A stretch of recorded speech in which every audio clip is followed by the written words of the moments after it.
guys, welcome back to today's devotion. I'm glad you're listening and tuning in today. If you've been following along this week, we are talking about how to become overcomers, how to overcome the pressures of society. And we've been talking about Shadrach, Meshach, and Abednego.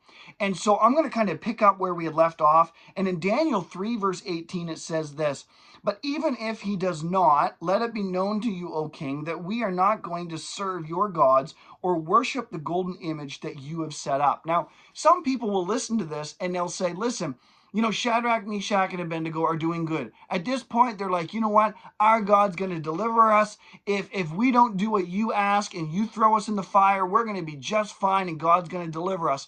And then they say this one phrase. They say, "But if he does not." Now, when a lot of people read that, they say, well, that's their faith being shaken. Or that's maybe they didn't have as much faith as what we thought they did. But that just means that the understanding of what faith is kind of lacking here. So this is what we're discussing this week is what faith really is and how we need to use this to get through the pressures of life. So their faith isn't shaken at all here. What they're saying is this.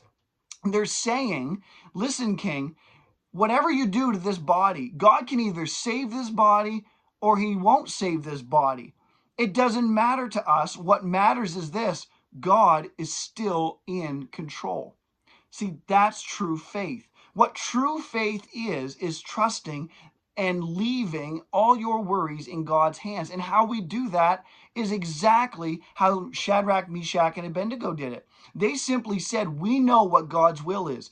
God's will is not that we bow to this image. So we are not going to bow to this image, and we are going to allow God to do whatever he is going to do. We completely trust him, and we put all of this into his hands. We give control to God from the situation. That's true faith. That's a true mature faith. Now, you might be listening to this and you might be saying, well, listen, I don't know how this relates to me because I've never been asked to bow to an image. But I believe that our society does have images and idols that we've set up. 3 in particular.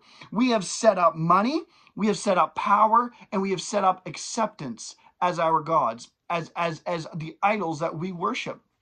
Everywhere you go, every movie you watch, everything we do, we have been conditioned in our society to be accepted by everyone, to have control over every situation. We're told that we are powerful people, right? We are told that we are in control and nobody's going to do us wrong because we are going to be in control. Well, that's power, right? So we've got acceptance, power, and then money. Everywhere you look, you're convinced and you're told that we need more money to be able to live a happier life. We need those nicer cars, the nicer home, the nicer devices, the nicer this and the nicer that.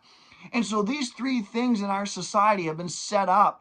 And if you stand against that and you pretty well don't care if anybody accepts you, you just want to serve Jesus Christ, then people are going to look down on you.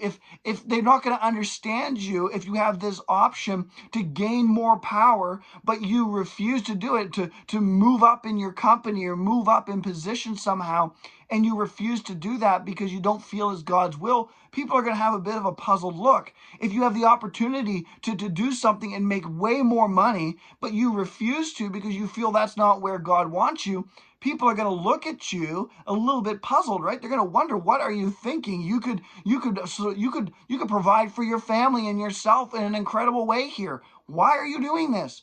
And so we have these things set up in our society that we have set up as idols. And so we need to make sure that what we're doing is this.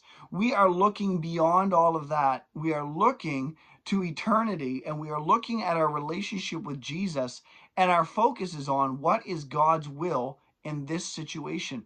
When we begin to do that, when you begin to do that, you will find that the temptations to do what everybody else is doing, those temptations aren't as strong. You don't fall to those temptations much longer. You're able to overcome because your eyes are firmly fixed on Christ. Listen, I hope this has been a help to you today. And until we meet again, may God bless you.